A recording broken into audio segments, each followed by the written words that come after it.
Pessoal, aí sim, mais um vídeo, hoje um vídeo resposta. Na verdade, é uma resposta de vários participantes do canal, de vários alunos, ex-alunos, contatos, né, que eu tenho no LinkedIn, no Instagram, a respeito do mesmo tema, tá? Mas aí o recadinho de sempre, né? Inscreve no canal, compartilha o vídeo, deixa o seu joinha, gostei, não gostei, mande perguntas, mande críticas, né? A ideia do vídeo de hoje, o tema central, é a questão da citação de estudos como justificativa para algo que você está demonstrando. Então, né, eu costumo voltar muito no tempo, às vezes, e aí eu lembro, né, no começo da minha carreira, que quando algum gestor, algum diretor de empresa queria dar muita credibilidade para aquilo que ele estava falando, ele citava uma frase e muitas vezes falava que Einstein disse.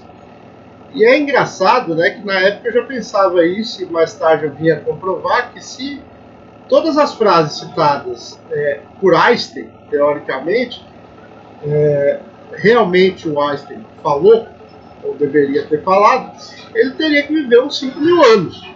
Não tem como. Né? Afinal de contas, quando você queria dar credibilidade para algo, Einstein falava. Hoje é mais ou menos isso relacionado ao estudo e à ciência. Então a gente tem que tomar muito cuidado, porque ciência, né, pelo próprio contexto da palavra, e a ciência em si, o que é? Você está sempre provando a ciência através de experimentos, através de observações e constatando ou não. A ciência, na verdade, é um grande teste de hipótese. Né? Você tem que testar essas hipóteses constantemente, até para elevar o conhecimento.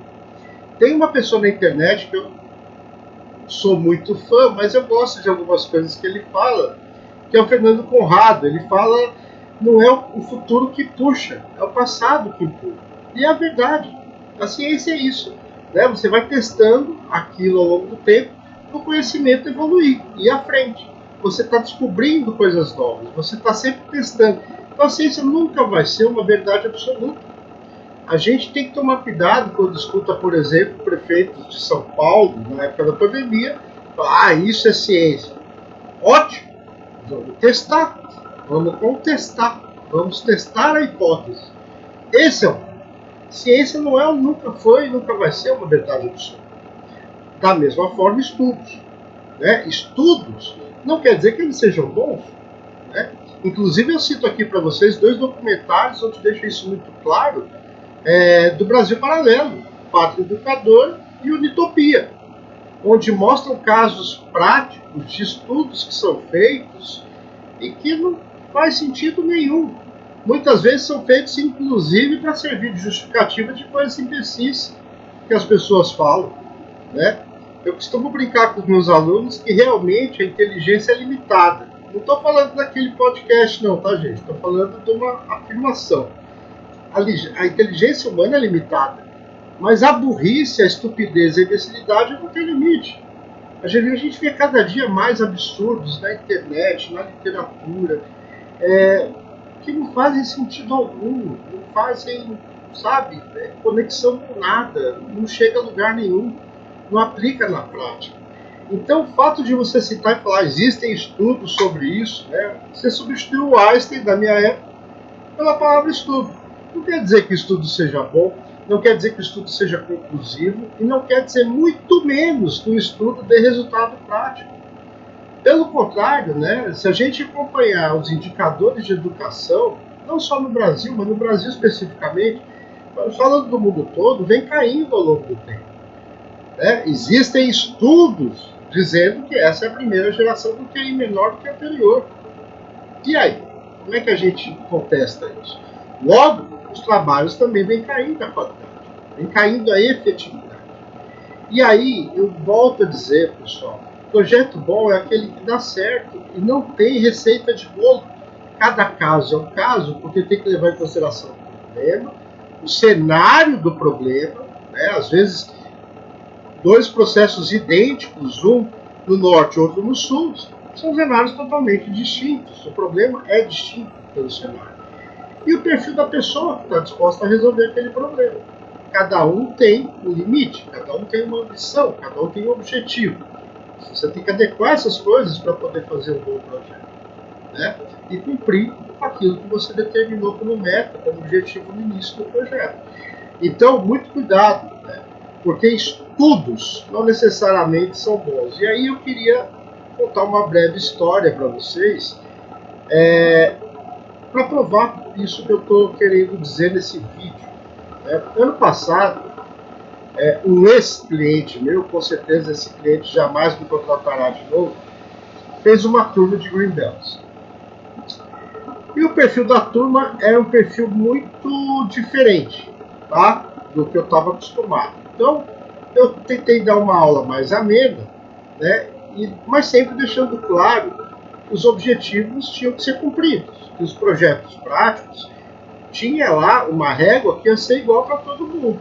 Não quer dizer que aquele que queria fazer o melhor projeto do mundo ia ser a cobrança igual àquele que queria fazer o arroz com feijão bem feito. Mas tinha que cumprir, né? E nitidamente, na hora que acabou o curso, foi muito elogiado, como sempre, aquela coisa toda, começou o problema, que é a prática. E aí, de cara, eu já vi que as pessoas não estavam muito afim de trampo, sabe? De fazer a coisa acontecer. Aquelas soluções mais ou menos prontas, aquele pessoal mais acomodado.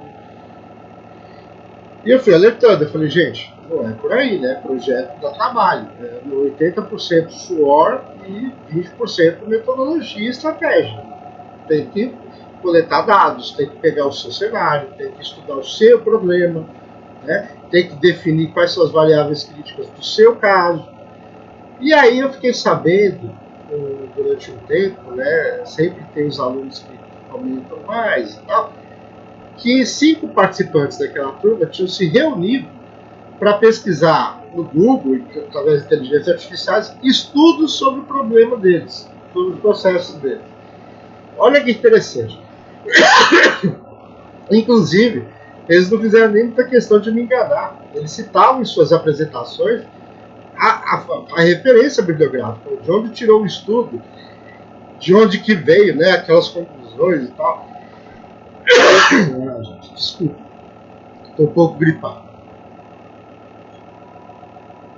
E aí chegou num ponto surreal, que até a análise de dados para definição de métodos, projetos deles, eles não pegaram do processo deles, mas dos estudos. Olha que ponto chegamos, né? E aí eu fui obrigado a cancelar os 5 projetos. Chegou num ponto que se tornou insustentável. A coisa estava caminhando para uma coisa, né, complicada, porque, enfim, para mim a pior situação do mundo é ter que cancelar um projeto, né, ainda mais de um cliente. A gente faz isso só como último recurso mesmo, né? A gente procura dar todos os caminhos, ajudar, procurar alternativas, plano A, plano B, plano C. Quando chega o ponto de cancelar, gente, é porque realmente não vai ter como. E eu prefiro sempre cancelar antes do final, para não expor mais negativamente ainda aquela pessoa à empresa, né? Não é uma situação agradável. Enfim, não teve como. E aí, olha como é que o perfil dos alunos realmente prejudicou eles mesmos, né? Eu possivelmente não vou fechar mais contrato com essa empresa, claro, mas eu não tinha como assinar os certificados, eu não tinha como certificados. Eu nunca fiz isso, não vai ser agora que eu vou começar.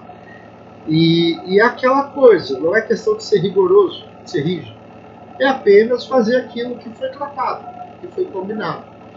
A minha grande missão é sempre desenvolver ao máximo, né, pessoas como cidadãos e profissionais em alta performance, ajudar as pessoas a construir cases de sucesso em suas carreiras profissionais. E não são estudos simplesmente. Qualquer projeto que tem a minha assinatura no certificado, vocês podem ter certeza que ele fez aquilo que tinha combinado no contrato, no início do projeto. Pelo menos aquilo foi cumprido. Então não é uma questão global, é uma questão muito personalizada, customizada. O estudo é o problema da pessoa, volto a dizer, de acordo com o seu perfil, com o seu cenário e com os seus objetivos. aquilo tem que ser feito. Então, muito cuidado quando vocês escutam aí uma pessoa, quando quiser justificar ou dar credibilidade para aquilo que ela está falando, existem estudos a respeito do assunto. Eu não sei se é bom, eu não sei se é ruim, e a chance de ser ruim, infelizmente, hoje é cada vez maior. Então, eu acho que está respondida, né, a minha pergunta sobre esse tema. Na verdade, foram várias perguntas que eu recebi nesse sentido. E deixar claro, a culpa nunca é do mensageiro, né? Então, as pessoas hoje gastam muito tempo e energia buscando culpa. Um aluno ontem, dando aula à distância, via Teams, até citou isso. Ele falou: Eduardo, eu tive uma análise de falha aqui na empresa essa semana que falaram que a culpa era da ferramenta. Que aquele problema que apareceu específico, pontual, um outlier, né, uma causa especial de variação, não estava prevista na ferramenta. Eu falei, cara, como assim? Né? A culpa é da ferramenta ou de quem utilizou mal a ferramenta? De que não detectou isso na sua análise de falha? Cuidado. É só essa a minha mensagem para vocês. Não é por aí. Trabalho realmente dá trabalho. Né? Um bom projeto realmente exige esforço, dedicação, sair do achismo, começar a testar as coisas estatisticamente, através das ferramentas, né? Entender realmente o seu problema a fundo, para poder atacar as variáveis que mais impactam e obter sucesso no final. Então, muito cuidado.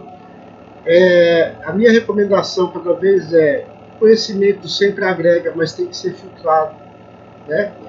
Informação não é o mesmo que formação. Né? Formem os seus cases, formem os seus casos de projeto, formem os seus estudos. Não se baseiem em estudos de outros para tentar resolver problemas particulares relacionados ao seu processo, a você mesmo. Então, essa é a mensagem. Espero realmente ter contribuído, né, aí com as dúvidas dos meus alunos. E até o próximo vídeo. Muito obrigado.